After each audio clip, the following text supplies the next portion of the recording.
Guys, আপনাদের একটা জিনিস দেখাই। দেখেন, একটা সবজি টাওয়ার তৈরি করেছি আমি।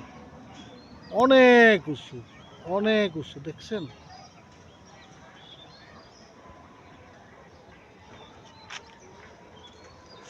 আর এই যে চতুর্ভুজটা দেখছেন, এটা টোটালি লোহা দিয়ে তৈরি। উপরে শিম গাছ দেখছেন তো, এই যে দেখেন, অনেক উঁচু, অনেক শিম দেখেন, পাতায় পাতায় শিম, চমৎকার ফলন। দেখছেন, অবাক হওয়ার বিষয় না? দেখছেন যে পাতায় পাতায় ফুল, পাতায় পাতায় ফুল। একটু বুদ্ধি করে করলে কিন্তু হয়ে যায়। আমরা যারা সাপকে অলসভাবে ব্যবহার করছি, আমরা শুধু একটু পরিশ্রম করবো। আমরা সেটা না করে আমরা মাইলসে মাইল দৌড়াই। ডায়াবেটিস রোগে পাইলেই শুধু দৌড়াও আর দৌড়াও। তাহলে দৌড়ানোটা আমাদের দরকার হয় না। আমরা একটু গা গতরে পরিশ্রমটা করলেই কিন্তু আমাদের শরীরটাও ঠিক থাকে, পাশাপাশি ভেজাল মুক্ত কিছু সবজিও পাই। দেখছেন না? এই যে এবার দেখেন নিচটা, ওই যে সবজি টাওয়ারের নিচে এই যে টমেটো গাছ, এই যে গেন্দা ফুলের চারা তৈরি করতেছি।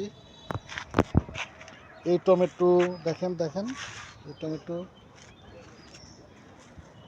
এই যে টমেটো গাছ।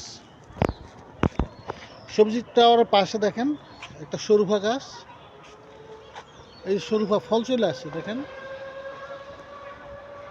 অনেক সুন্দর, মানে অনেকগুলি ফল দেখছেন। এই যে দেখেন, অনেক, দেখতে হবে না বুদ্ধিটা কার? আপনারা তো নজরুল ইসলাম শান্তুকে একজন কবি বা একজন সেনিস্টিকার হিসেবে জানেন। নজরুল ইসলাম শান্তু যে একজন বড় মাপের সবজি ইঞ্জিনিয়ার, এটা কিন্তু আপনারা কেউ জানেন না। এই যে আজকে থেকে জানেন, দেখছেন, দেখেন, দেখেন চতুর্দিকে, এবং টাওয়ারের ভিতরেও কিন্তু এই যে গাছ দেখেন, টাওয়ারের ভিতরেও আমি ওই যে চারা করেছি, মরিচের চারা, কালো মরিচ। তা ঠিক আছে, আপনারা সবাই ভালো থাকবেন, সুস্থ থাকবেন। আজকে এই পর্যন্তই।